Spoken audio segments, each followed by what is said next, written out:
احمدہ و اصلی علی رسولہ الکریم اعوذ باللہ السمیع العلیم من الشیطان الرجیم لقد کان لکم فی رسول اللہ اسوۃ حسنہ۔ جوانوں کو میری آہ سحر دے، تو ان شاہی بچوں کو بال و پر دے۔ خدایا آرزو میری یہی ہے، میرا نور بصیرت عام کر دے۔ حضرات، مجھے 18 اپریل کے بعد منعقد کیے جانے والے ہر جلسے میں جا کر ایک ولولہ تازہ ملا ہے، اور میں یہ سمجھتا ہوں کہ اللہ کے فضل و کرم سے 18 اپریل کو اہل حدیث کی عزت کو سربلند کرنے کے لیے موچی دروازے میں جو نبی کے ان دیوانوں کا اجتماع منعقد ہوا تھا، اس کے بعد سے اللہ کے کرم کی بارشیں کچھ اس طرح ہم پہ برسی ہے کہ خیبر سے لے کر کراچی تک پہلی دفعہ میں نام رسول ہاشمی پر مار کھانے والے لوگوں کو سر اٹھا کے چلتا ہوا دیکھ رہا ہوں۔ حقیقی بات یہ ہے کہ کل تلک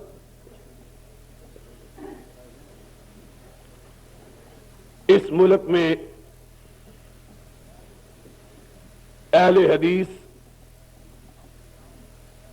اپنے آپ کو اہل حدیث کہلاتے ہوئے شرماتے تھے۔ ان کے اندر ہچکچاہٹ تھی،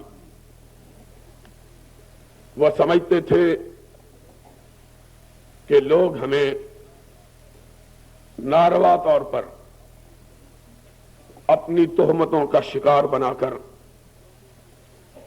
لوگوں کی نظروں میں رسوا کرنا چاہتے ہیں، اور اکابر علماء کرام کی محنتوں، میرے خطیب بھائیوں کی جد و جہد اور میرے ان جوان بیٹوں اور بھائیوں کی قربانی کے جذبے نے اللہ کے فضل و کرم سے اس بات کو پاکستان کی دیواروں سے منوایا، زمین سے منوایا، ہواؤں سے منوایا، فضاؤں سے منوایا کہ اس دور میں اگر اہل حق کا کوئی قافلہ ہے تو وہ اہل حدیث کا قافلہ ہے۔ اور یہ بات ہم نے کوئی جنگ سے حاصل نہیں کی، لڑائی سے حاصل نہیں کی، یہ بات ہم نے اپنی یکجہتی، اپنے اتحاد، جمعیت اہل حدیث پاکستان کے جھنڈے تلے اپنے اکٹھ اور اجتماع اور اہل حدیث نوجوانوں نے اہل حدیث یوتھ فورس کے پرچم کو تھام کر قرآن اور سنت کے بیج اپنے سینوں پر لگا کر اور ہر قسم کی اللہ کی راہ میں قربانی کا جذبہ اپنے دلوں میں پیدا کر کے یہ بات منوائی، پاکستان والوں کو بتلائی اور پاکستان والوں کو سمجھائی ہے۔ اور اقبال نے اسی لیے کہا تھا، اس قوم کو شمشیر کی حاجت نہیں رہتی، ہو جس کے جوانوں کی خودی صورت فولاد۔ آج اللہ کا شکر ہے کہ میرے اہل حدیث جوانوں نے اپنی خودی کو صورت فولاد ثابت کر دیا ہے، اور سیرت النبی صلی اللہ علیہ وسلم کے اس جلسے کے حوالے سے میں اپنے جوانوں کو اس مختصر سے وقت میں یہی بات سمجھانا چاہتا ہوں۔ لوگوں سنو، تمہارا قائد، تمہارا امام، تمہارا پیغمبر، تمہارا نبی، تمہارا ہادی، تمہارا مرشد وہ آدمی ہے کہ جس کے بارے میں ایک ہندو شاعر نے کہا تھا، ایک عرب نے آدمی کا بول بالا کر دیا، اور جس کے بارے میں کسی دوسرے شاعر نے کہا تھا کہ مائیں بچے جنتی ہیں ایسے بہادر خال خال کہ چشم فلک نے اس سے زیادہ دلیر، اس سے زیادہ شجاع، اس سے زیادہ بہادر، اس سے زیادہ جانباز، اس سے زیادہ موت سے ٹکرا جانے والا اور کائنات کی طاقتوں کو اپنی نگاہوں میں نہ لانے والا چشم فلک نے کبھی ایسا انسان نہیں دیکھا ہے۔ مدینے کی بستی پر رات کی تاریکی میں کفار نے شبخون مارا، لوگ گڑبڑا کر اٹھے، گھوڑوں پر زینے کسی، اسلحے سے لیس ہوئے اور مدینے کی سرحدوں کی طرف بڑھے۔ جب وہ لوگ مدینے کے دفاع کے لیے مدینے کی سرحد کی طرف جا رہے تھے، آمنہ کا لال تنے تنہا مدینے کی سرحد سے آ رہا تھا۔ لوگ حیران و شفتر رہ گئے، آقا آپ کہاں سے آئے؟ دشمن نے حملہ کیا۔ فرمایا ساتھیوں جاؤ، تم جا کے آرام سے سو جاؤ، محمد تمہاری حفاظت کے لیے اکیلا دشمنوں کو بھگا آیا ہے۔ نبی کی امت ہو، تم اس شجاع نبی کے ماننے والے ہو، اور مجھے یہ بات کہنے کا حق حاصل ہے کہ آج اس نبی، اس بہادر نبی کے وارث اگر کوئی ہے اس روئے زمین پر تو صرف اہل حدیث ہے۔ اس کا سبب یہ ہے کہ اوروں نے نبی کے بعد اپنی رہنمائی کے لیے اوروں سے رشتے استوار کر لیے، اور ہم نے اوروں کے چہرے دیکھ کر اپنی آنکھوں کو بند کر لیا اور کہا سب کچھ خدا سے مانگ لیا تجھ کو مانگ کر، سب کچھ خدا سے مانگ لیا تجھ کو مانگ کر، اور اٹھتے نہیں ہیں ہاتھ میرے اس دعا کے بعد۔ اللہ ہم کو اس نگاہ کی ضرورت ہی نہیں ہے جو مصطفیٰ کے چہرے کو دیکھ کر کسی اور چہرے کی تلاش میں نکلے، ہم اس نگاہ کو چاہتے ہی نہیں ہیں۔ ہمارے لیے بس اس کا رخ زیبا کافی ہے جس کے لیے کہنے والے نے کہا تھا یا صاحب الجمال و یا سید البشر من وجهك المنیر لقد نور القمر لا يمكن الثناء كما كان حقه بعد از خدا بزرگ تو ہی قصہ مختصر۔ اور اس کا چہرہ، اس کا چہرہ، اس کا چہرہ کہ جابر نے جس کے بارے میں کہا ایک چاندنی رات میں چاند کے حسن میں محو صحرائے عرب میں چھٹکی ہوئی چاندنی کے سحر میں مسحور میں اپنے آپ کو عجب طرح کی کیفیات میں مبتلا پاتا تھا کہ چاندنی چھٹکی ہوئی، آسمان پہ چاند مسکراتا ہوا، ریگزار عرب کو سنہری لباس پہنائے ہوئے، اس کی دل ربائی نے، اس کی رعنائی نے، اس کی زیبائی نے مجھ کو جکڑ کر رکھ دیا۔ بے اختیار میرے قدم کچی چھت والی مسجد نبی کی طرف اٹھی، میرے قدم اس طرف بڑھے، میں بے اختیار مسجد طیبہ کی طرف بڑھتا چلا گیا، اور کیا دیکھا کہ صحن مسجد میں آمنہ کے یتیم نے سرخ چادر اوڑی ہوئی ہے، اور چہرہ من وجہ کل منیر، چہرہ دیکھتا رہ گیا۔ ایک دفعہ آسمان کے چاند کی طرف نگاہ اٹھی، پھر پلٹی تو مدینے کے ماہ تمام پر پڑی، اور بے اختیار ہو کے کہا، آقا چاند کو بھی اگر حسن ملا تو تیرے چہرہ پر انوار سے ملا ہے۔ ہم نے اس کا چہرہ دیکھا،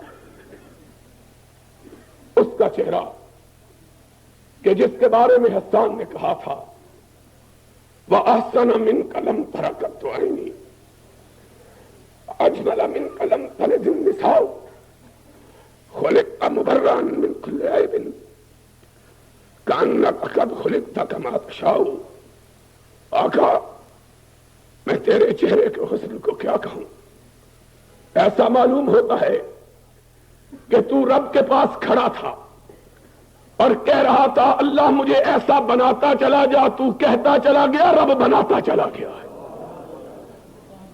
وہ چہرہ مدت الظہور وما اتینا بمثلہ ولقد اتی فعجزنا عن نظرائہ۔ زمانے بیت گئے، ماں نے ایسا نہ جنا، اور جب آمنہ کے گھر یہ پیدا ہو گیا تو ماں نے کہا اب ایسا جنا جا سکتا ہی نہیں ہے۔ ہم نے تو اس کو دیکھا ہے، ہم نے اپنے جی میں اس کو بتایا ہے، ہم نے اپنے دل کی دھڑکنوں میں اس کو سمویا ہے، ہم نے اپنے دل کا مالک اس کو سمجھا ہے، اور ہم نے کہا اللہ سن لے، سر کا مالک تو ہے، دل کا مالک مصطفیٰ ہے، اور ہمارے پاس سر اور دل کے سوا دوسری کوئی چیز ہے ہی نہیں ہے۔ تیسرا وہ تلاش کرے جن کو سر اور دل کے سوا پیٹ کی ضرورت ہو۔ ہم نے کائنات اگر سمجھا تو دل کو سمجھا یا دماغ کو سمجھا، اور اس کے لیے کیا کہے کہ غالب جیسے قادر الکلام شاعر نے کہا تھا کہ غالب ثنائے خواجہ بیزداں گذاشتے۔ غالب، ہم اس کی تعریف کیا بیان کریں کہ عرش والا خود جس کی تعریف کرتا ہے۔ وہ اہل حدیثو، تمہارے لیے اسی کی ذات، اسی کی صفات، اسی کی شخصیت، اسی کا نام، اسی کی گفتار، اسی کی سیرت، اسی کی رفتار، اسی کے سوانے، اسی کا کردار تمہارے لیے حجت، اور اس نے تمہیں سکھایا تو شجاعت کا درس سکھایا، بہادری کا سبق پڑھایا، اور اس نے کہا سن لو، میرے ماننے والوں کی گردنیں کٹ سکتی ہے، غیر اللہ کے سامنے جھک نہیں سکتی ہے۔ آج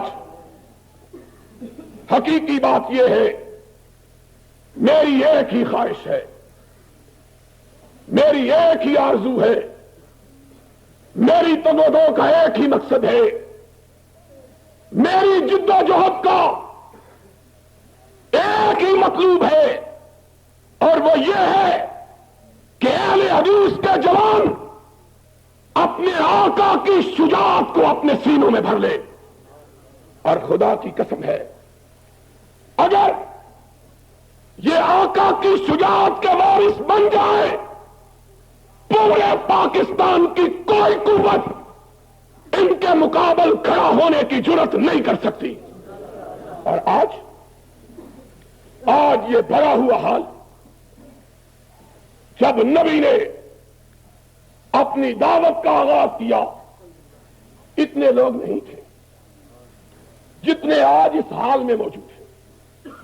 اتنے کہاں، اور ایک دور تو ایسا تھا جب ساری کائنات محمد کی تکذیب کر رہی تھی، اکیلی صدیقہ خدیجہ کبریٰ وہ محمد کی تصدیق، اور میرے آقا زخم کھا کے آتے تھے گھر میں، جسم پتھروں سے لہو لہان ہوتا تھا، ٹانگوں سے خون رس رہا ہوتا تھا، سر پھٹا ہوا، چہرے پہ زخم، اور وہ سر جس سر پہ اگنے والی زلفوں کو بھی عرش والے نے قسم کھائی ہے، وہ کندھے زخمی کہ جس کندھے پہ اگر کبھی چادر رکھ لی تو اللہ نے ایھا المزمل کہہ کے پکار دیا تھا،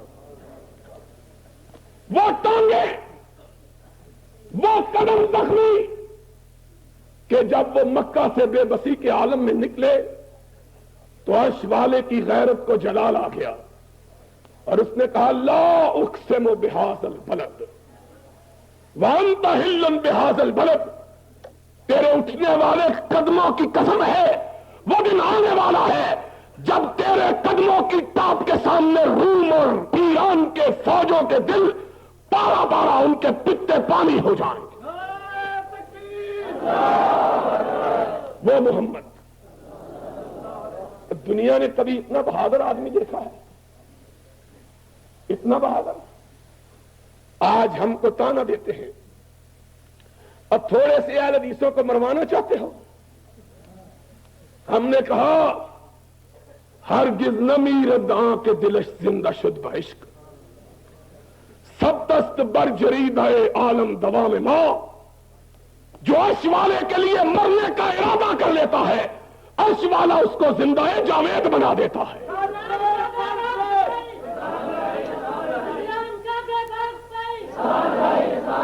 ہم یہ مصلحت پوش، یہ مصلحت کوش، ضمیر فروش، یہ لوگ اس دور میں بھی تھے، کہتے تھے اکیلے ہو کیا کرو گے، اور سرور کونین مکان اپنے چہرے کو اٹھا کے کہتا تھا میں اکیلا کہاں ہوں، عرش والا میرے ساتھ ہے۔ اکیلا تو وہ ہوتا ہے رب جس کے ساتھ نہیں ہوتا، جس کے ساتھ رب ہوتا ہے وہ اکیلا۔ ان ولی اللہ الذی نزل الکتاب، مجھ کو ڈراتے ہو میں اکیلا ہوں، عرش والا میرے ساتھ ہے۔ اور نکلتا چوراہوں میں جا کے اعلان حق کرتا، آواز حق بلند کرتا، ہائے اللہ کاش ہم وہ پتھر ہوتے جو نبی کے قدموں کو چوما کرتے تھے، کاش ہم کپڑے کی وہ ٹاکیاں ہوتی جو خدیجۃ الکبریٰ نبی کے زخموں پہ رکھا کرتی تھی، کاش ہم بھی اس وقت ہوتے اور اپنے آقا کے چہرے کو دیکھ کر اپنی آنکھوں پر جہنم کو حرام کر لیتے۔ کتنے خوش نصیب تھے وہ لوگ جن کو سرور گرامی کے رخ زیبا کے دیکھنے کا شرف حاصل ہو، ان کی قسمت کا کیا کہنا ہے۔ اور وہ تو انسان تھے، اللہ نے تو ان بستیوں کو مقدس بنا دیا ہے جن بستیوں نے میرے آقا کے چہرے کو دیکھا ہے، وہ بستیاں مقدس ہو گئی ہیں۔ والتین والزیتون وطور سینین وہذا البلد الامین، ان لوگوں کا کیا کہنا ہے؟ لوگ کہتے محمد اکیلے ہو، چھوڑو ساری دنیا دشمن ہے، تمہیں کیا فائدہ؟ نبی اپنے گھر میں تشریف لاتے، خدیجۃ الکبریٰ قدموں میں بیٹھ جاتی، اپنے آقا کے چہرے سے گرد و غبار صاف کرتی، ان کے کرتے کو اٹھاتی، زخموں میں اپنا دوپٹہ پاڑ کے رکھتی، قدمہائے مبارکہ کو پانی سے دھوتی اور کہتی کلا واللہ لا یخزیک اللہ ابدا، میرے آقا میرا رب تیرے ساتھ ہے، اور جس کے ساتھ رب ہوتا ہے دنیا کی کوئی طاقت اس کو پسپا نہیں کر سکتی۔ محمد پھر اٹھ کے فاصدع بما تؤمر واعرض عن المشرکین، مکہ کے بازاروں میں جا کر توحید کا پھر پرچم بلند کرتے، پھر مار پڑتی، پھر گھر آتے۔ اور مورخین نے لکھا ہے ایک دفعہ نبی کائنات کو اتنا مارا کہ حضور بے ہوش ہو کر مکہ کے ایک چوراہے میں گر پڑے۔ ننھی سی نبی کی بیٹی فاطمہ، اس کو کھیلتی ہوئی کو کسی نے کہا تیرے بابا کو آج دشمنوں نے اتنا مارا ہے کہ وہ بے ہوش پڑا ہوا۔ فاطمہ دوڑی ہوئی روتی ہوئی آئی، اپنے بابا کے جسم اطہر کو دیکھا، ننھی سی فاطمہ 3-4 برس کی عمر ہے، نگاہیں آسمان کی طرف اٹھی، اللہ لوگوں نے میرے اس باپ کو مارا ہے جس نے زندگی میں کبھی کسی کو گالی بھی نہیں دی ہے، اللہ میرے بابا نے گالی تو بڑی بات ہے، میں نے تو اس دن بھی اپنے بابا کو دیکھا تھا جب اس کے گلوئے اطہر میں نماز کی حالت میں لوگوں نے کپڑا ڈالا ہوا تھا، اس کے گلے کو گھونٹ رہے تھے، اس کی آنکھیں باہر ابل پڑی تھی، لیکن اللہ وہ اس وقت بھی نہ تیری بارگاہ سے ہٹا، نہ ان کے بارے میں کوئی لفظ برا کہا۔ اور جب نماز سے فارغ ہوا، گلوئے اطہر پر کپڑے کے نشانات تھے، اور جبریل نے آ کے کہا محمد تیرا گلا چھل گیا ہے۔ فرمایا جبریل میرا تو صرف گلا چھلا ہے، رب کی توحید کے لیے پہلے نبیوں کے تو گلے کٹ بھی گئے تھے۔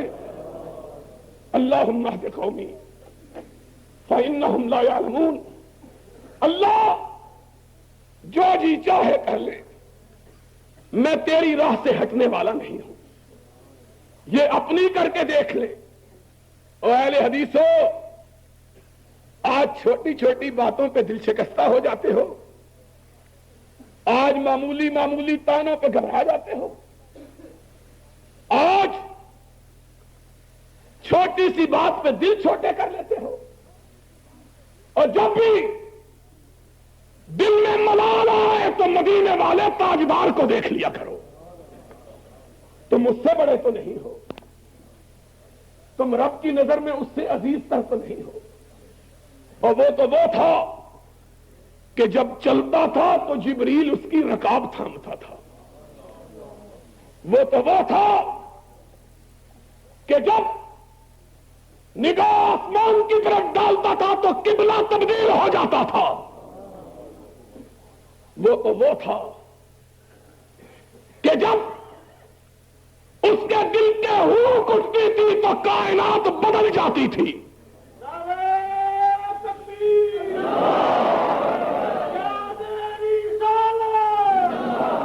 وہ تو وہ تھا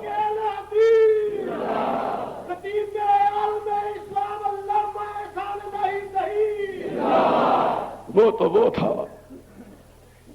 کہ جس کی حرکتوں کو رب نے قرآن کے حروف بنا دیا تھا. وہ تو وہ تھا کہ جس مسجد میں اس نے نماز پڑھی تھی رب نے اس مسجد میں نماز کو 1,00,000 نماز بنا دیا تھا.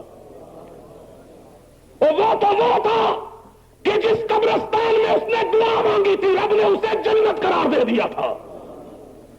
اور وہ تو وہ تھا کہ جس جگہ وہ خود لیٹا تھا وہ روضۃ من ریاض الجنہ بن گیا تھا.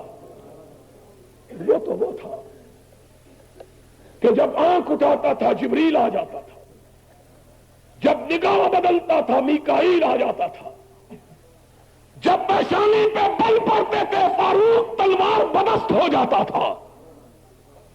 وہ تو وہ تھا کہ جب اس کی پیشانی پہ شکن پڑ جاتی تھی کائنات کی شکن چشمالود ہو جاتی تھی.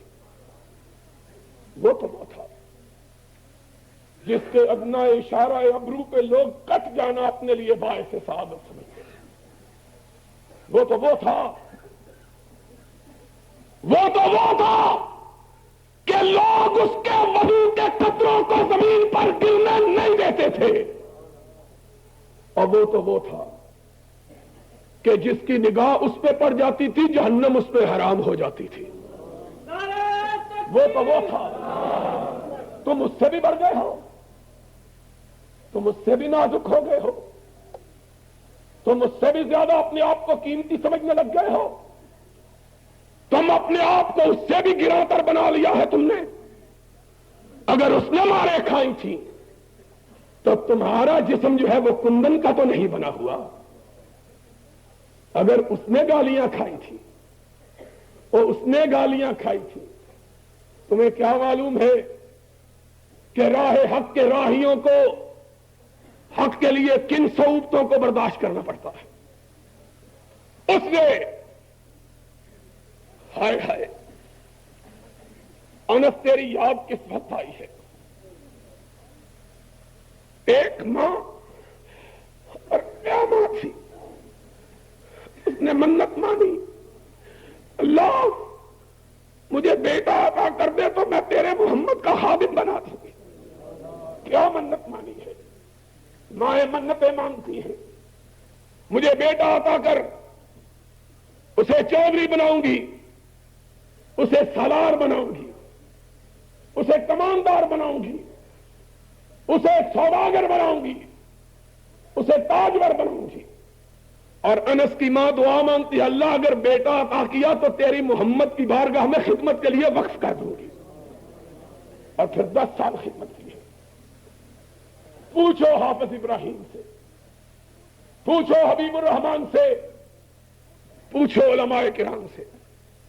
کہا پھر رب نے میری ماں کی منت کو پورا کیا. انس کی ماں تیرے نصیبے کا کیا کہنا اور انس تیری قسمت کا کیا کہنا ہے. محمد کا سراپا اطہر اور تجھ کو خدمت کے لیے یہ رتبہ بلند ملا جس کو مل گیا. اور میں کہا کرتا ہوں یہ خدمت کے لیے وقف ماں نے نہیں کیا, عرش والے نے کروایا کہ بچہ پسند آ گیا تھا. کہا جاؤ نبی کی خدمت کرو. 10 برس خدمت کی, 10 سال,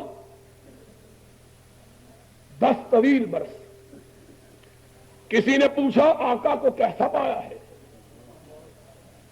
کہا کئی دفعہ لوٹا ٹوٹ کے گر گیا, وضو کروانے کے لیے آیا چھوٹ گیا, ڈر گیا کہ کونین کا تاجدار کیا کہے گا. فرمایا نگاہ اٹھا کے دیکھا تو مسکراہٹ نے میرے زخمی دل پہ پھاہے رکھ دیے تھے. 10 برس کا طویل عرصہ, 10 برس کا طویل عرصہ. کہا اس 10 سال کے طویل عرصے میں میرے آقا نے مجھے کبھی اف بھی نہیں کہا ہے, اوے بھی نہیں کہا. اور یہ تو خادم تھا, یہ تو خدمت گزار تھا, نیکوکار ماں کا بیٹا تھا, نبی کی ماننے والی, نبی پہ جان قربان کرنے والی ماں کا بیٹا. اور یہاں تو اس نے بھی میرے آقا کے صبر کو آزما کے دیکھا. جو نہ وفادار تھا نہ یار تھا، نہ تابع دار تھا نہ جانثار تھا، جس نے کبھی محمد کو دیکھا ہی نہیں تھا، بذام خود بذام خیش کمانڈر تھا، جرنیل تھا، تاجور تھا، تاجدار تھا، پکڑ کے لایا گیا، مسجد نبوی میں باندھ دیا گیا. ہائے ہائے، رؤوف و رحیم کو خبر دی گئی. سمامہ یمامہ کا گورنر پکڑا ہوا آیا ہے، تشریف لے گئے. دیکھا خوبصورت چہرہ، لمبا قد، توانا جسم، بڑا ہوا سینہ، اکڑی ہوئی گردن، اٹھی ہوئی نگاہیں، تنکلف، شان، شکو، سطوت، سولت، حکمرانی کے جتنے عیب ہیں سارے پائے جاتے ہیں. سرور رسول آگے بڑھے، کہا سمامہ کیسے ہو؟ کہا گرفتار کر کے پوچھتے ہو کیسا ہوں؟ فرمایا کوئی تکلیف پہنچی ہے؟ کہا نہ تمہاری تکلیف کی کوئی پرواہ نہ تمہاری راحت کا کوئی خدشہ، جو جی چاہے کر لو. حضور نے فرمایا بڑا تیز مزاج آدمی ہے. اپنے صحابہ کو دیکھا، کہا اسے دکھ تو نہیں پہنچایا؟ کہا یا رسول اللہ گرفتار ہی کیا ہے، دکھ کوئی نہیں پہنچایا. فرمایا سمامہ ذرا میری طرف نگاہ اٹھا کے دیکھو تو صحیح. اس نے کیا کہا؟ ان تقتل ذا دم وان تنعم ولا منعم. کیا نظر اٹھا کے دیکھنے کی بات کرتا؟ جاؤ نہیں دیکھتا. مجھ کو مارا جائے گا، میرے خون کا بدلہ لیا جائے گا. کیا ہے؟ ہائے ہائے، میں کہتا ہوں جبریل امین بھی غیظ و غضب میں آ گئے ہوں گے. فاروق پیشانی سلوٹوں سے بھر گئی، تلوار کے میان پہ ہاتھ تڑپنے لگا. اشارہ ابرو ہو، اس کی گردن ہو، محمد کے پیر ہو. یہ کیا سمجھتا ہے؟ لیکن چشمے فلک میں دیکھا، ہونٹوں پہ مسکراہٹ ہے. فرمایا جتنا غصہ ہے جی چاہے نکال لو، لیکن ہمارا چہرہ تو دیکھ لو. ہائے ہائے ہائے، اس نے کیا جواب دیا؟ اس نے مدینے والے کو دیکھا ہی نہیں تھا. اس نے کہا تیرا چہرہ کیا دیکھوں، کائنات میں تجھ سے بدصورت آدمی کوئی نہیں ہے. اس کو کہا کہ جس کے بارے میں کسی نے کہا تھا حسن یوسف دم عیسیٰ ید بیضا داری، آنچ خوباں ہمدا رند تو تمہا داری. ماں نے ایسا حسین بچہ کبھی جنا ہی نہیں، چشمے فلک نے ایسا خوبصورت وجود کبھی دیکھا ہی نہیں. اور ایک بات حسن کی آئی ہے تو سن لو، حسن کی بات بھی سن لو. ہائے ہائے، ہمیں وہ لوگ اپنے آپ کو پیر منواتے ہیں جن کے چہروں پہ گرہن لگا ہوا ہے، وہ منواتے ہیں. ان کی زیارت کے لیے کہتے ہیں رسول اللہ آئیں گے، جن کا چہرہ دیکھ لیا جائے صبح کو تو شام کو روٹی میسر نہیں آتی ہے. وہ کہتے ہیں وہ. ہائے ہائے، اللہ خدا کی قسم ہے، افسوس بے شمار سخن ہائے گفتنی، خوف فساد خلق سے ناگفتہ رہ گئی. میرا بھائی یزدانی تذکرہ کر رہا تھا اور میری آنکھوں میں آنسو تھے. آج لوگ کہتے ہیں وہ ہمارے پاس آئے گا، اور ان کو عشق کا کیا پتا ہے. انہوں نے ویسے کرنی کو نہیں دیکھا، جو ساری عمر اس لیے روتا ہوا مر گیا کہ محمد کا چہرہ دیکھوں تو کیسے دیکھوں، یہ اپنے گھر اور ایک دفعہ بےتاب ہو گیا اور قافلے والوں کو کہا جاؤ میرے آقا کو کہہ دو اب مجھے تیری دید نے بدحال کر دیا ہے، اب میرا سینہ پھٹ چلا ہے تیری دید کے پیاس میں، تیری دید کی لگن میں،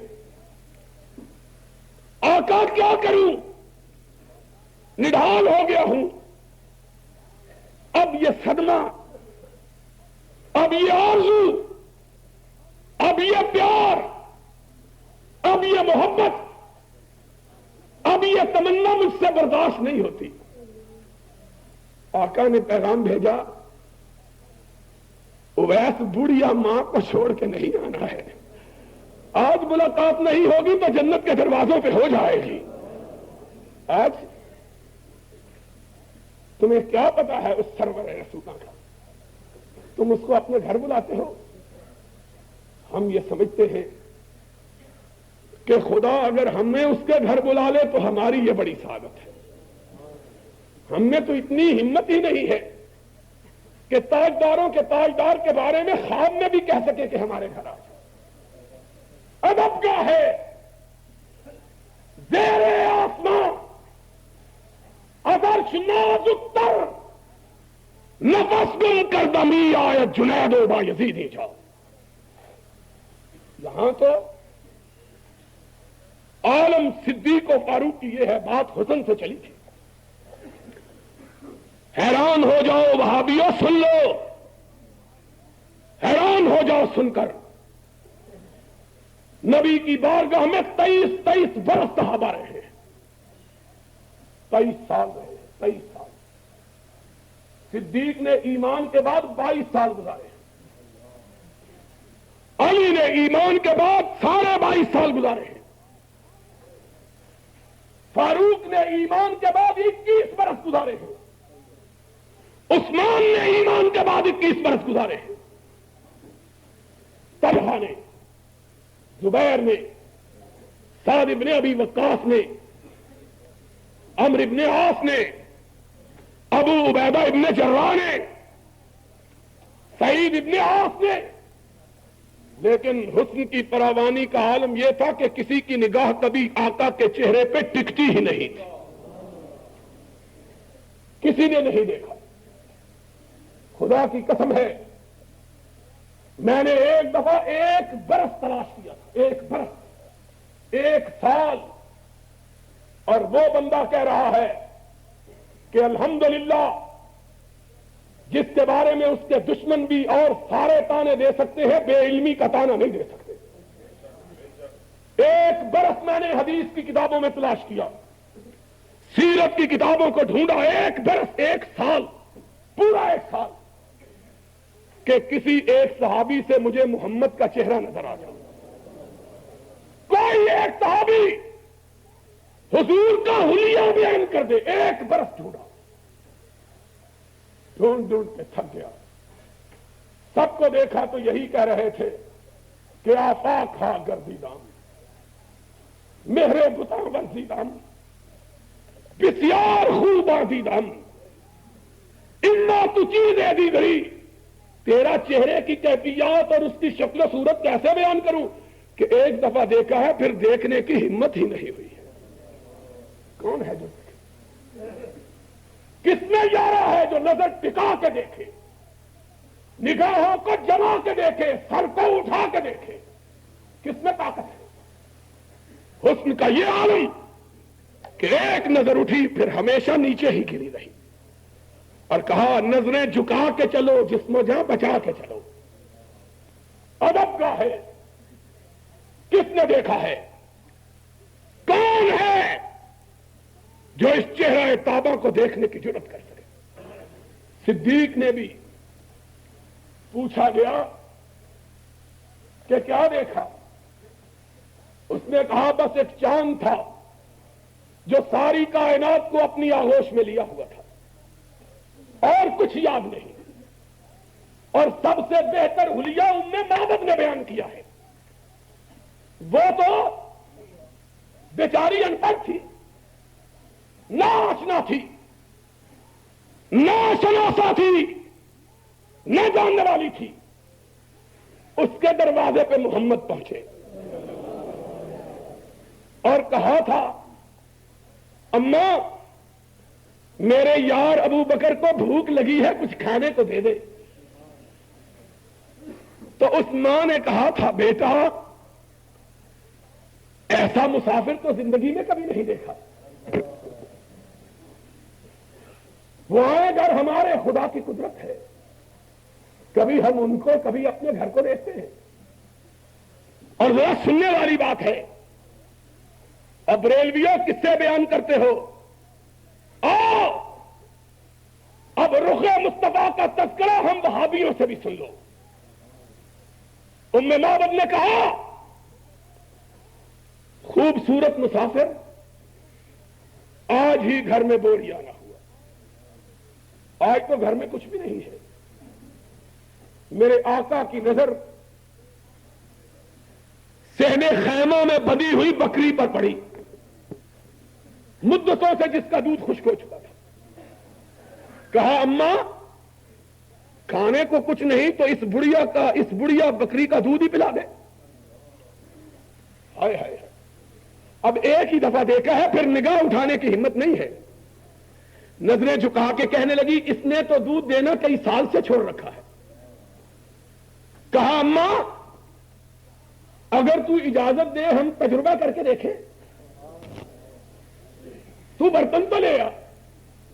ماں کہتی ہے ام معبد کہتی ہے دل میں ہنسی لیکن چہرے کا جلال اتنا تھا انکار کی جرت نہیں ہو سکی. چھوٹا سا برتن اٹھا کے لے آئی. اس کو کیا پتا ہے کہ یہ کون آیا ہے. اس نے کہا یہ اجنبی ہے، مسافر ہے، بھوکا ہے، ضد کر رہا ہے، چلو اپنی ضد دیکھ لے. اس کو کیا پتا ہے کہ آج وہ آیا ہے کہ جس طرف یہ جاتا ہے رب کی رحمتیں ساتھ جاتی ہے. اس کو کیا پتا ہے، اس کو کیا معلوم ہے کہ آج اس کے دروازے پہ کون آیا. چھوٹا سا برتن اٹھا کے لے آئی. نبی نے صدیق کو دیکھا اور صدیق نے نبی کو دیکھا، مسکرائے. اس طرح معلوم ہوا جس طرح چاندنی رات میں، اندھیری رات میں بادلوں کی اوٹ سے چاند نکل آیا. وہ دانت کہ جب مسکراتے تو لوگوں کو آسمان پہ گونجنے والی بجلیاں یاد آ جاتی، موتی کی طرح سفید. میرے آقا تیری بات کا کیا کہنا ہے. ام معبد چھوٹا سا برتن اٹھا کے لائی. میرے آقا نے مسکرا کے پکڑا، بکری کے نیچے بیٹھے، تھن کو ہاتھ لگایا. معلوم ہوا بکری مدتوں سے اسی مسافر کا انتظار کر رہی تھی. دودھ اس طرح آیا جس طرح ساون کے مہینے میں بادل امٹ کے آتے ہیں. برتن سارے بھر گئے، دودھ ختم ہونے میں نہیں آیا ہے. حضور نے پیا، ابو بکر کو پلایا اور چل نکلے. ام معبد کہنے لگی مسافر میں تجھ کو جانتی تو نہیں ہوں لیکن تو اتنا برکتوں والا ہے کہ میرا جی چاہتا ہے ایک رات میرے گھر میں قیام کر لے. میرا شوہر گیا ہے شکار کے لیے، وہ تیری خدمت کرے گا، میں تیرے لیے ہڈیاں پکاؤں گی، اپنے ہاتھ سے میرے چاند سے بیٹے میں تجھ کو کھلاؤں گی، تو نہ جا. اور میرے آقا کی زبان سے نکلا نہیں، عرش والے نے نکلوایا. ما ينطق عن الهوى. کہا اماں میں جانے کے لیے تھوڑا آیا ہوں، میں پھر پلٹ کے آنے والا ہوں. اور جب وہ چلے گئے تو بات جو بتلانی مقصود تھی وہ یہ تھی کہ ابو معبد آئے، گھر میں رونق دیکھی، رحمتوں کو برستا ہوا دیکھا، انوار کی برکھا دیکھی، تجلیات کا می دیکھا. کہا ام معبد کون آیا کون گیا؟ ابھی اس راستے کوئی گیا. کہہ دیتی ہے شوخی نقش پاکی معبد کے الفاظ نقل کیے ہیں مورخین نے. جو بات بتلانا چاہتا ہوں وہ یہ ہے، معبد نے کہا ابو معبد یہ نہ پوچھو کون آیا تھا. کہا کیوں؟ کیسا تھا؟ کیا رنگ تھا؟ کیا شکل تھی؟ کیا رنگ تھا؟ کہا مجھے کچھ نہیں معلوم، ایسا معلوم ہوتا تھا کہ آسمانوں کا سردار تھا جو زمین پہ اتر آیا.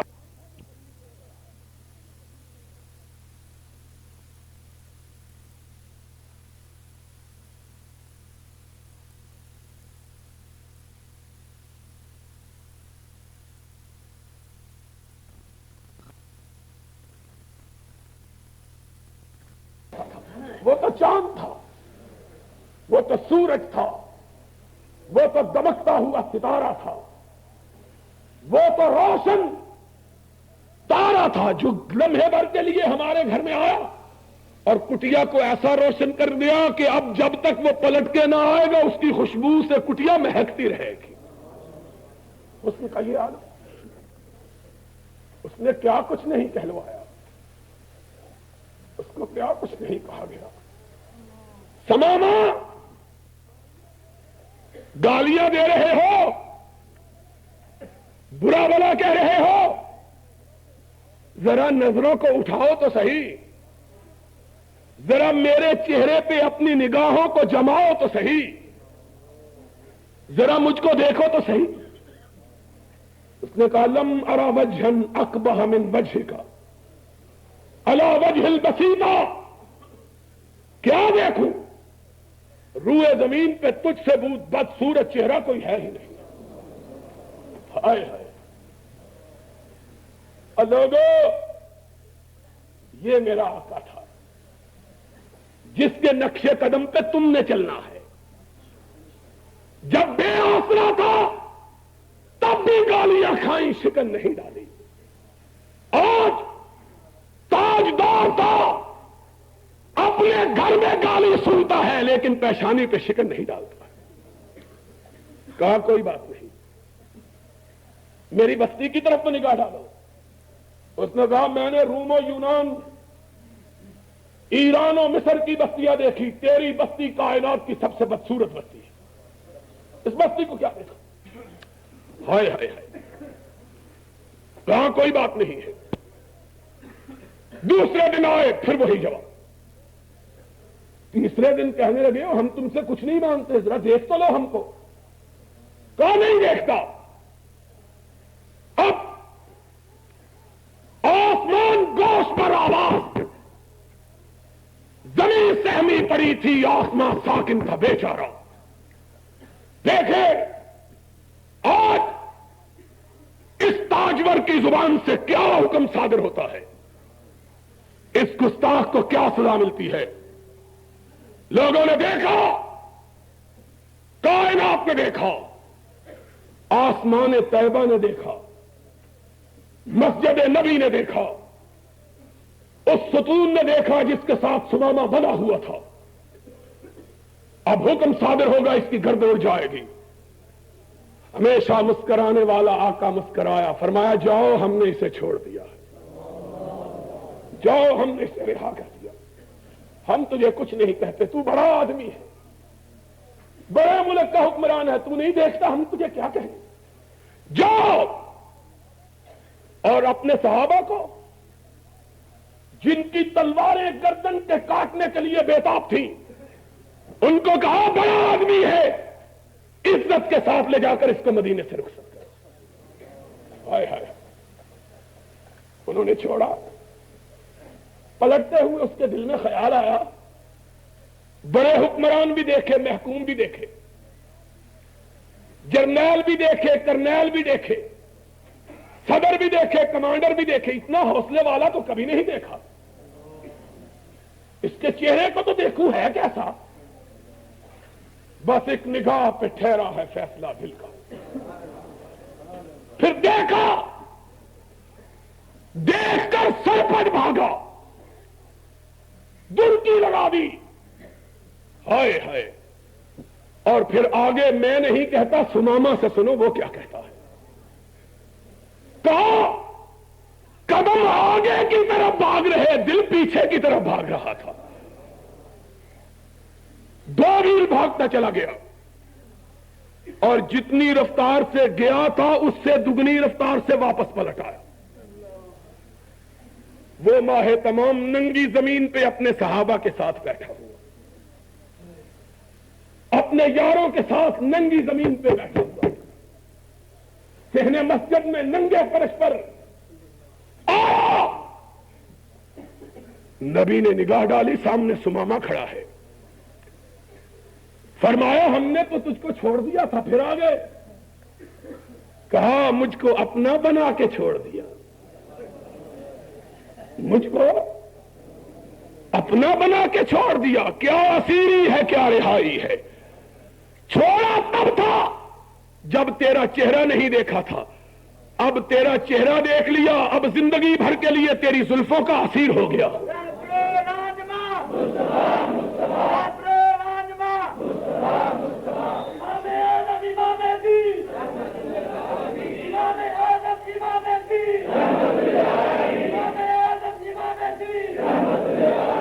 اور لوگوں تم اس نبی کے ماننے والے، یوتھ فورس کے جوانوں، تمہارے لیے یہ ملا ملانے یہ اسوہ نہیں ہے، یہ مدینے والا اسوہ ہے. خدا کی قسم ہے، اگر جواں ہو میری قوم کے جسور و غیور، کلندری میری کچھ کم سکندری سے نہیں.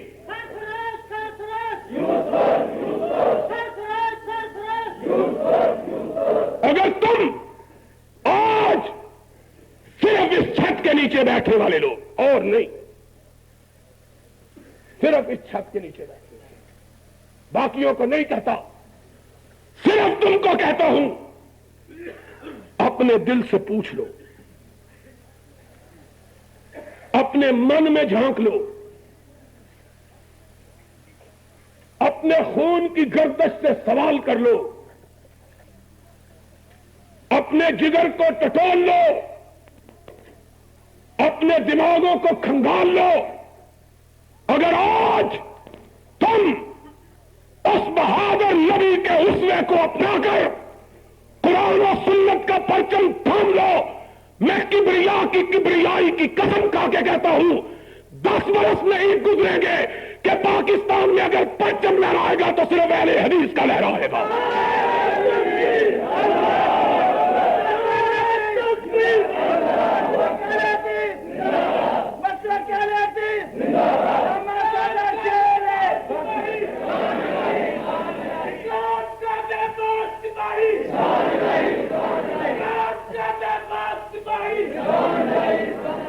لیکن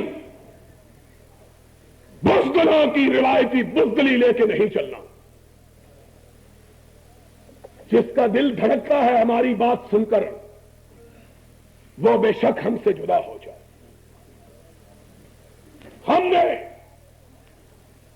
کعبے کے رب کی قسم، شاعر کے الفاظ میں خون دل دے کے نکھاریں گے رخے برگ گلاب،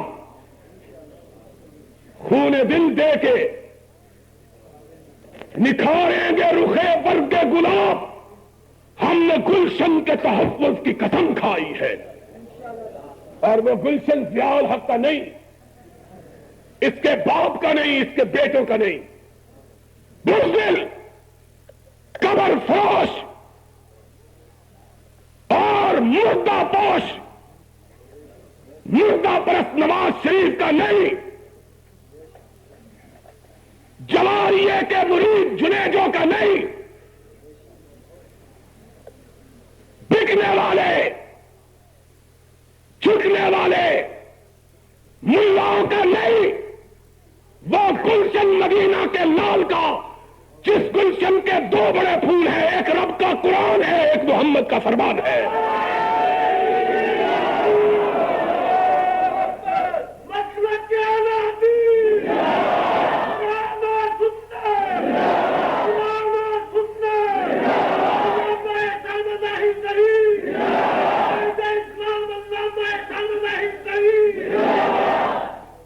ہمارے ساتھ وہ نکلے جو رب کی چوکھٹ پہ دل و جان نچھاور کرنے کا حوصلہ رکھتا. ہم لوگوں کو جھوٹ نہیں بتلاتے, ہم کھیر کھلانے کے لیے نہیں لے جائیں گے, ہم ختم پڑھانے کے لیے, جس نے جانا ہے وہ اوروں کے ساتھ چلا جائے. ہم نہ ٹل چومنے والے نہ ہاتھ چومنے والے. بولو, ہم نہ ٹل چومنے والے نہ ہاتھ. ہمارے ساتھ جس نے چلنا ہے علی وجہ البصیرت چلے. ہمارا راستہ دو طرف جاتا ہے, منزل ایک ہے, یا سر بلند رکھ کے غازی بن کے جیو یا سر کٹا کے شہید بن کے مرو. اسلام کا بے باک پر, اسلام کا بے باک پر, میدان قلم بڑھاؤ, ہم تمہارے ساتھ ہیں, میدان قلم بڑھاؤ, ہم تمہارے ساتھ ہیں, میدان قلم بڑھاؤ, ہم تمہارے ساتھ ہیں. Rise and front, youth for youth for, rise and front, youth for youth for. ہمارا راستہ ابتلاؤں کا راستہ ہے, ہمارا راستہ آزمائشوں کا راستہ ہے, ہمارا راستہ کٹھنائیوں کا راستہ ہے. ہمارے ساتھ چلے تو کوئی آبلا پا چلے, جس نے اپنے پیروں کو پھول باندھے ہوئے ہیں وہ بازار گناہ میں چلا جائے. ہمیں اس کی ضرورت نہیں ہے. ہم کانٹوں پہ چلنا سیکھیں, ہم تلوار کی دھاروں پہ رقص کرنا سیکھیں, ہم بندوقوں کے سامنے محمد کی عظمت کے لیے کھڑا ہونا سیکھیں, ہم ماشاء اللہ کے سامنے قرآن و سنت کی بالادستے کے لیے سر اٹھا کے جینا سیکھے. جو سر جھکانا چاہے وہ داتا دربار چلا جائے, ہم کو اس کی ضرورت نہیں ہے. ہنستے ہو, میں صاف بات کہتا ہوں, جس نے جانا ہے سر جھکا کے پھر وہ اہل حدیثوں کو بدنام نہ کرے. شاہ شہید کے پاس قافلہ آزادی کی روانگی کے وقت ایک جوان رانا آیا تھا, اتنا خوبصورت کہ سید احمد شہید کی بارگاہ میں جب وہ پہنچا, اسماعیل شہید کہتے ہیں لوگوں کی نگاہیں اس کے چہرے پہ جم گئی. اتنا خوبصورت چہرہ کبھی نہیں دیکھا. چھوٹا سا, ابھی اس کو داڑھی بھی نہیں آئی تھے, مونچھوں کے بال بھی نہیں آئے تھے. سید احمد شہید نے پوچھا بیٹے کیوں آئے ہو؟ کہا شاہ جی آپ کا ساتھ دینے آیا. احمد شہید کی آنکھوں میں آنسو آ گئے. فرمایا بیٹا میرا ساتھ دینے کے لیے آئے ہو, پہلے میرے مسلک کا پتہ ہے,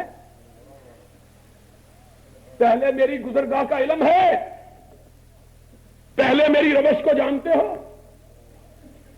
کہنے لگا سید کیا ہے؟ فرمایا صبح کو کانٹوں پہ چلنا, رات کو آدھی رات کے بعد جاگنا. صبح کو کانٹوں پہ چلنا, پتھروں پہ چلنا, تلواروں کی چھاؤں میں لڑنا, اور رات کو کمر سیدھی کرنے کے لیے سونا نہیں, پچھلے پہر اٹھ کے رب کی بارگاہ میں گر گڑانا, اللہ کی بارگاہ میں سجدے کرنا. وہ جوان رو پڑا, کہنے لگا شاہ جی یہ باتیں تو ساری میری ماں نے بتلا دی تھی, آپ نے نئی بات کون سی بتلائی ہے؟ یہ ساری باتیں تو میری ماں نے آنے سے پہلے بتلا دی تھی مجھ کو. سید احمد نے اس کو یہاں سے پکڑا, دونوں ہاتھوں سے اس کے گالوں کو تھپتھپایا, کہنے لگے بیٹا جہاد کے میدان میں یہ پھول سے گال مرجھا جائیں گے. وہ نوجوان تڑپ اٹھا, اس نے کہا شاہ جی میرے گال آمنہ کے لال کے گالوں سے تو بہتر نہیں ہے, میں تو سوچ سمجھ کے آیا ہوں. لوگوں آؤ, مجھے تمہاری ضرورت ہے, اپنی ذات کے لیے نہیں, خدا کی قسم ہے, اپنی ذات کے لیے نہیں, اپنے مقاصد کے لیے نہیں, مجھے تمہاری ضرورت ہے رب کی کبریائی کے لیے, محمد کی مصطفائی کے لیے. لیکن یاد رکھو میرا راستہ پر خطر ہے، اور کائنات کے امام نے کہا تھا ان الجنت لمحفوظۃ بالمصائب او کما قال، جنت دوزخ کو دیکھ کے آئے، کہا آقا جنت کیسی؟ کہا جنت سے خوبصورت کوئی کائنات کی جگہ نہیں، لیکن راستہ کانٹوں سے بھرا ہوا ہے۔ راستہ احسب الناس ان یترکوا ان یقولوا آمنا وهم لا یفتنون، کیا لوگوں نے یہ سمجھا ہے کہ جنت انہیں مفت میں مل جائے گی؟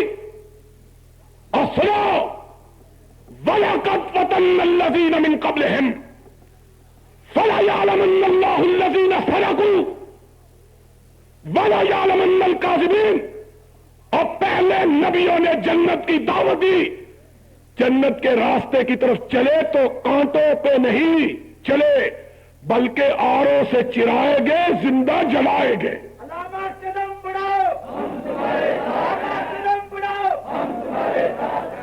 سنو یہ نعرہ یہ نوجوان بلند کرے گا، لیکن جواب وہ دے جو اپنے دل پہ ہاتھ رکھ کے کہے میں کتاب و سنت کے لیے اپنی جان قربان کر دوں گا، باقی کوئی جواب نہ دے۔ یہ نوجوان نعرہ لگائے گا اللہ قدم بڑھاؤ، قدم بڑھاؤ، قدم بڑھاؤ،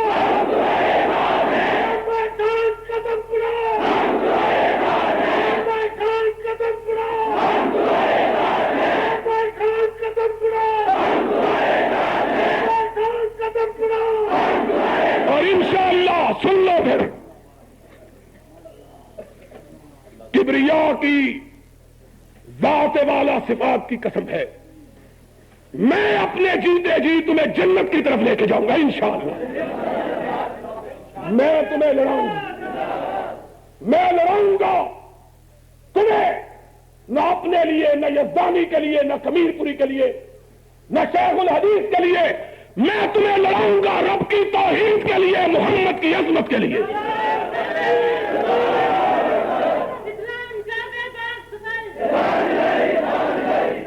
اور انشاءاللہ ہم اس طرح لڑیں گے جس طرح لڑنے کا سبق ہمیں ہمارے آقا نے دیا۔ اور آج کچھ درد میرے دل میں سوا ہوتا ہے، میں بڑا تھکا ہوا تھا جب آیا تھا، اور بابیوں نے تھکا دیا، کچومر نکال دیا، خدا کی قسم ہے۔ آج رات بھی میں 1 بجے گھر پہنچا ہوں جلسہ کر کے، آج رات بھی جلسہ تھا، کل بھی جلسہ ہے، اسی وقت پناہ ملے گی جب قبر میں چلے جائیں گے کہ جو اما ملی تو کہاں ملی، میرے جرم خانہ خراب کو تیرے عفو بندہ نواز، لیکن کوئی بات نہیں ہے، جان دی ہوئی اسی کی تھی۔ حق تو یہ ہے کہ حق ادا نہ ہوا، میں تمہیں اپنے رب کو گواہ بنا کے کہتا ہوں، لڑاؤں گا رب کے قرآن کے لیے، محمد کے فرمان کے لیے۔ قدم بڑھاؤ، قدم بڑھاؤ، قدم بڑھاؤ، اور اس طرح قدم بڑھاؤ۔ اور ایک بات کہہ دیتا ہوں، یہ بھی نہ سمجھنا کہ تم ساتھ دو گے تب لڑوں گا، خدا کی قسم ہے نہیں، میرے اللہ تو لکھ لے، لوگوں تم نے قیامت کے دن گواہی دینی ہے، کعبے کے رب کی قسم تم سارے پلٹ جاؤ، میں اکیلا لڑوں گا۔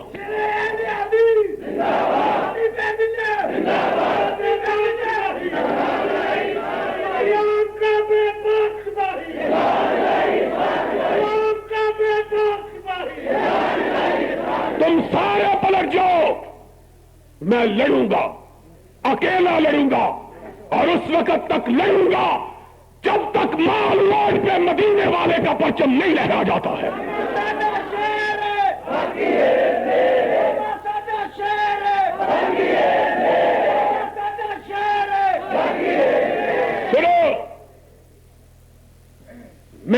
عزم کیا ہوا ہے کہ ان صلاتی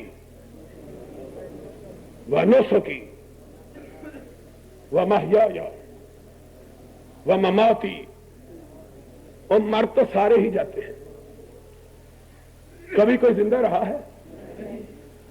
جو شہادت کی موت نہیں مرتا وہ ہسپتال میں جا کے مر جاتا ہے،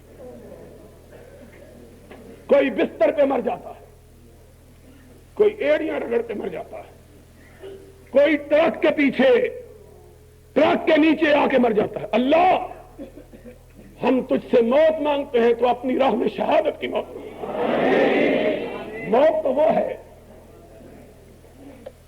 کہ جب خدا حشر کو پوچھے کیا لے کے آئے ہو تو کہے اللہ گناہ تو بہت ہیں لیکن ان گناہوں کو شہادت کی چادر کے خون میں ڈھانپا ہوا ہے، اس سے خوشگوار موت کیا ہے؟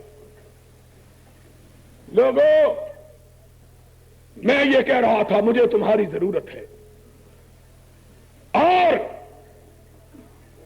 ضرورت ہے اس ملک میں قرآن کو غالب کرنے کے لیے، محمد کے فرمان کو غالب کرنے کے لیے۔ انشاءاللہ میں تمہیں خوشخبری سناتا ہوں، یاد رکھنا، ہم زندہ رہیں تو ہم سے پوچھنا، مر گئے تو دعا کے لیے ہاتھ اٹھا دینا۔ یاد رکھنا بات کو، یہ صدی اہل حدیث کی صدی ہے، یہ زمانہ اہل حدیث کا زمانہ ہے، یہ دور اہل حدیث کا دور ہے، اس لیے کہ اب لوگ ان گورکھ دندوں سے تنگ آ چکے ہیں، ان گورکھ دندوں سے لوگ اب گھبرا گئے ہیں، غیر اللہ کو پوچھ پوچھ کے تھک گئے ہیں، ان کی پیشانیاں خاک آلود ہو گئی ہیں، لوگوں کو پتا چل گیا ہے پیشانیاں زخمی، دل خون آلود، لیکن کچھ بھی نہیں ملا، اور ملے گا تو بارگاہ الہی سے ملے گا۔ اور بڑے قانون یہاں آزما کے دیکھے، یہاں بھٹائزم بھی آزمایا گیا ہے، آزمایا گیا کہ نہیں؟ یہاں یحییٰ بھی آزمایا گیا، یہاں ایوبزم بھی آزمایا گیا، یہاں کبھی ترچھی ٹوپی پہننے والا سکندر مرزا ہوتا تھا، کہتا تھا میرے حکم کے بغیر پتا بھی حرکت نہیں کر سکتا، اور عرش والے کی گرفتاری ان بطش ربک لشدید، اللہ نے کہا پاگل تو کہتا تھا پتا بھی حرکت نہیں کرتا، جا 2 گز زمین بھی مل نہ سکی کوئے یار میں، تیری لاش بھی پاکستان میں دفن نہیں ہو سکتی۔ یہ ہے عرش الہی کا مالک۔ لوگوں نے سب کچھ آزمایا، بھٹائزم آزمایا، یحییٰ آزمایا، ایوبزم آزمایا، سکندر مرزا کا نظام آزمایا، اور اب جھوٹے ضیاء الحق کو بھی آزمایا،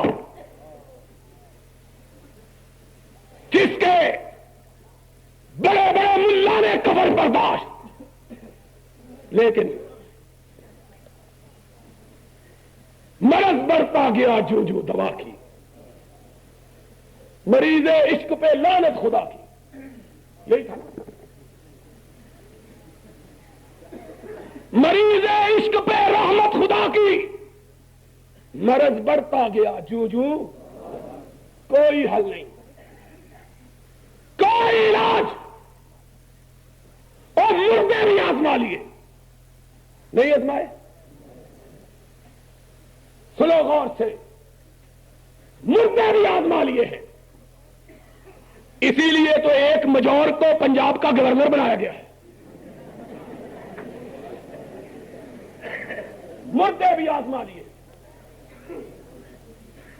کوئی کام نہیں آیا۔ ہائے اقبال تو کس وقت یاد آیا ہے، اس نے کہا مسلمان امت تیری بیماری بھی پرانی، تیرا نسخہ بھی پرانا،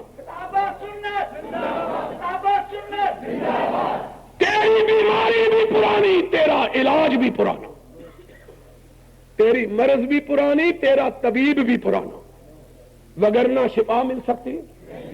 وہی دیری نہ بیماری، وہی نہ محکمی، دل کی علاج اس کا وہی آب نشاط انگیز۔ اور جاؤ علاج کروانا ہے تو مکے میں جاؤ یا مدینے میں جاؤ۔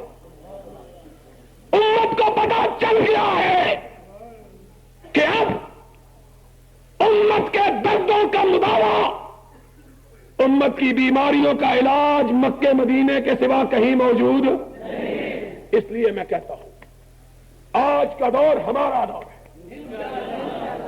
اور آج کا دور، اونچی بولو، آج کا دور اہل حدیث کا دور۔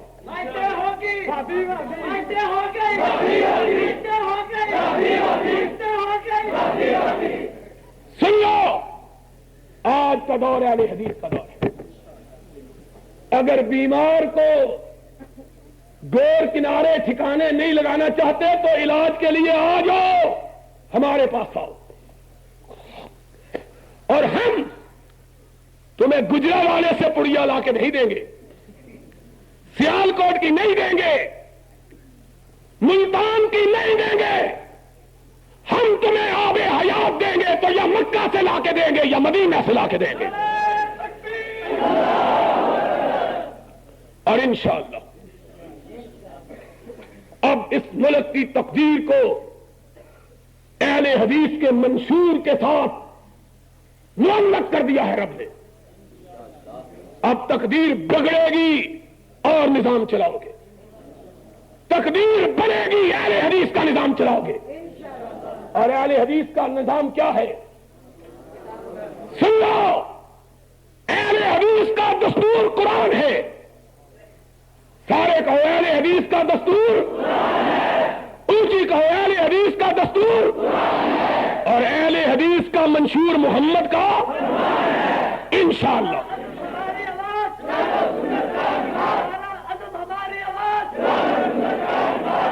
سن لو، اب صرف اس نظام کو لانے کے لیے تمہارے خونوں کی ضرورت ہے، تمہاری ضرورت ہے۔ زمانہ بڑے شوق سے سن رہا تھا، تم نہ سو جانا کہیں، پھر کہو زمانہ بڑے شوق سے سن رہا تھا، ہم ہی سو گئے داستاں کہتے ہیں۔ آج زمانہ شوق سے سن رہا ہے، آج زمانہ اہل حدیث کی یلغار کا منتظر، اہل حدیث کی للکار کا منتظر، اہل حدیث کی پکار کا منتظر، اور انشاءاللہ ہم اہل حدیث کے جھنڈے کو ہاتھ میں تھام کے، اہل حدیث کے جھنڈے کو آ گئے ہیں میدان میں۔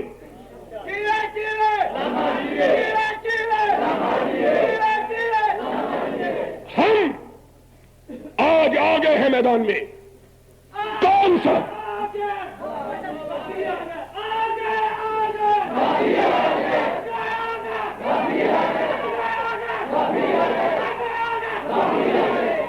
سن لو، آج ضرورت ہے رب کا قرآن ایک ہاتھ میں تھامنے کی، محمد کا فرمان دوسرے ہاتھ میں تھامنے کی۔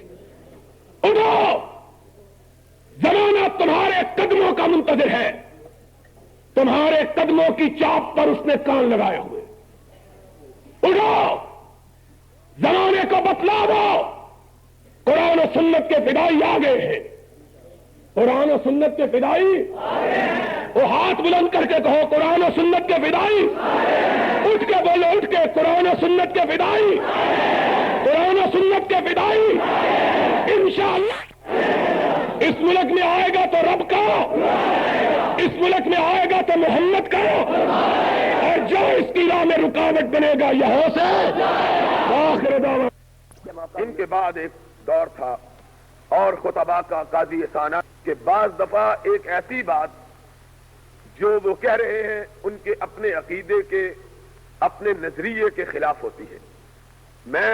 مجھے معاف کر دیں، اب ہمارا مسلک کچھ اس قسم کا ہے۔ ہمارے سے مراد اہل حدیث اور دیوبندی وہ لوگ جو کتاب و سنت کے قائل، معترف اور معتقد ہیں، اور جن کے نزدیک معیار صرف اللہ کی کتاب اور اللہ کے رسول کی سنت ہے۔ کائنات میں کسی بڑے سے بڑے کی کوئی دستار اور کسی اونچے سے اونچے کا کوئی جبہ ان کو اس بات پہ آمادہ اور مائل نہیں کر سکتا کہ تم کتاب اللہ کو چھوڑ دو اور سرور کائنات کی سنت کو چھوڑ دو اور میرے قرہ و دستار کی بات مانو، بلکہ وہ یہ جانتے، مانتے، سمجھتے، یقین رکھتے ہیں کہ پوری کائنات ایک طرف ہو اور رب کائنات کا فرمان ایک طرف ہو یا رحمت کائنات کی بات ایک طرف ہو، پوری کائنات کی بات کو ٹھکرایا جا سکتا ہے، رب اور اس کے رسول کی بات پہ آنچ نہیں آنے دی جا سکتی۔ یہ اللہ کا شکر ہے ہم ایک ایسے گروہ سے تعلق رکھتے ہیں۔ میرا نقطہ نظر یہ ہے کہ اہل حدیث اور دیوبندی یہ ایک تحریک تھی بر صغیر میں، رسم و رواج کے خلاف، بدعات کے خلاف، شرکیات کے خلاف، قصوں کے خلاف، کہانیوں کے خلاف، من گھڑت افسانوں کے خلاف، اور مولوی، ذاکر، پیر اور واعظ ان کے صدری نسخوں کے خلاف یہ ایک تحریک تھی۔ اس تحریک نے ہندوستان بر صغیر پاک و ہند میں اس بات کو اجاگر اور نمایاں کیا، کہنے والا کتنا اونچا کیوں نہ ہو، اگر اس کی بات کتاب و سنت کے منافی ہے تو اس کو بھوٹ کی نوک پہ رکھا جائے گا، اور کہنے والا کتنا چھوٹا کیوں نہ ہو، اگر اس کی بات کتاب و سنت کے مطابق ہے تو اسے سر پہ رکھا جائے گا، آنکھوں پہ رکھا جائے گا۔ یہ ایک نقطہ نگاہ تھا۔ تو میں، میرے دوست، میرے بھائی اور میرے بزرگ کے فرزند نے ایک بات کہی ہے کہ مزار صرف ایک ہو، قبہ صرف ایک ہو، نہیں، کوئی قبہ و مزار میرے آقا اور مولا حضرت محمد الرسول اللہ صلی اللہ علیہ وسلم کا مطلق ارشاد تھا اپنے داماد حضرت علی المرتضیٰ کو، لا ترى قبرا لا ترى وثنا لا ترى صورتا الا طمسته بلا قبرا مشرفا الا سويتا۔ جب بھی کوئی قبر اونچی دیکھو اس کو برابر کر دو، جب بھی کوئی صورت دیکھو اس کو مٹا دو۔ محمد الرسول اللہ صلی اللہ علیہ وسلم کی عظمت کا راز یہ ہے کہ وہ اپنی پرستش کے لیے نہیں آئے، انہوں نے کسی ایسی بات کا حکم نہیں دیا جس میں اپنی بڑائی، اپنی اونچائی، اپنی عظمت، اپنی بالائی، اپنی برتری ہو۔ انہوں نے آخری وقت تک اگر حکم دیا تو صرف رب واحد کی برتری کا حکم دیا۔ یہ ہمارے آقا کا، ہمارے مولا کا حکم ہے۔ قبہ ہم کسی کا نہیں مانتے، مزار ہم کسی کا تسلیم نہیں کرتے۔ ہمارا عقیدہ یہ ہے، دیوبندی ہو، اہل حدیث ہو، متفقہ عقیدہ ہے کتاب و سنت کے مطابق۔ میں نے اس لیے اس بات کی وضاحت کی ہے کہ کوئی دوست کسی غلط فہمی کا شکار نہ ہو۔ متفقہ عقیدہ یہ ہے کہ پختہ قبر چاہے اونچا ہو، چاہے نیچا ہو، چاہے بزرگ ہو، چاہے برتر ہو، چاہے کہتر ہو، چاہے بہتر ہو، کسی کی قبر پختہ بنانا جائز نہیں ہے، کوئی ہو۔ اس لیے نہیں جائز کہ محمد الرسول اللہ صلی اللہ علیہ وسلم نے قبر کو پختہ بنانے کی اجازت سرور گرامی حضرت محمد الرسول اللہ صلی اللہ علیہ وسلم کی قبر اطہر بھی کچی ہے۔ یاد رکھنا اس بات کو، نبی مکرم رسول معظم سرور عالم صلی اللہ علیہ وسلم کی قبر مبارک کچی ہے، اور یہ اللہ کی طرف سے ایک نشان ہے حضرت محمد الرسول اللہ صلی اللہ علیہ وسلم کی صداقت کا، کہ جو آپ نے اعلان کیا رب کائنات نے اس اعلان کو اپنے محبوب کے لیے بھی باقی رکھا ہے۔ آپ کی قبر اطہر کے گرد جو دیوار بنائی گئی وہ ایک خاص مصلحت کے لیے بنائی گئی۔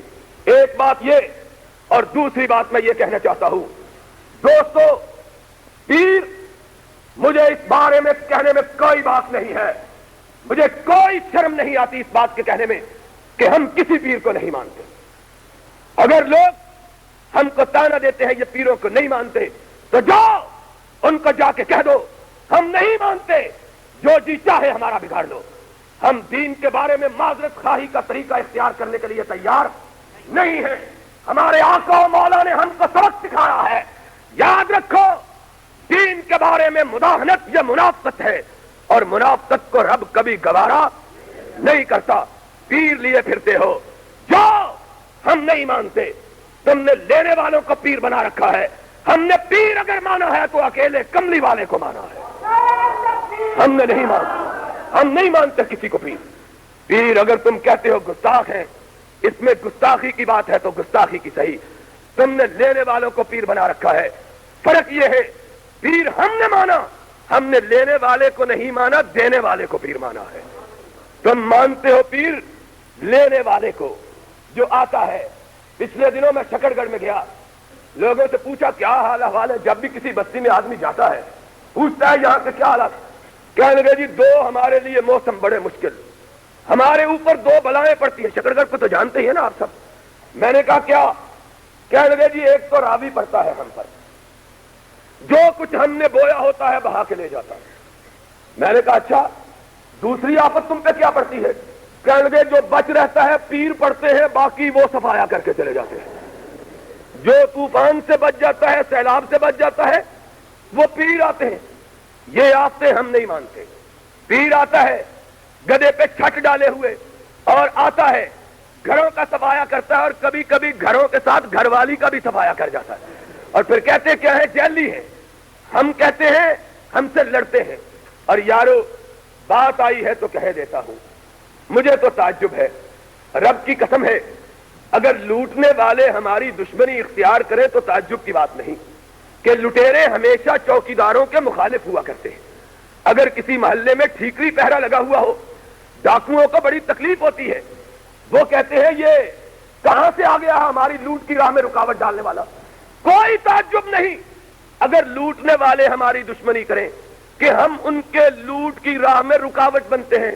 تعجب تو اس بات کا ہے کہ لوٹنے والے تو ہماری دشمنی کرتے ہی ہیں، لوٹنے والے بھی ہماری دشمنی اختیار کیے ہوئے۔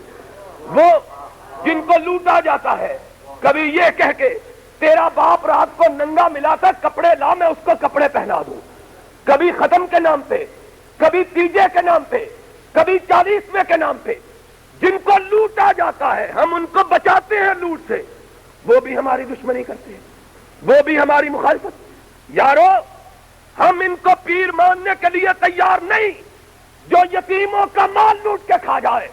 ہم نے پیر اس کو مانا کہ ایک مر گیا مرنے والا، وہ یتیموں کے پاس آیا، ان کے سر پہ دست شفقت پھیرا، کہا غم نہ کرو، آج کا کھانا تمہیں محمد کے گھر سے آئے گا صلی اللہ علیہ وسلم۔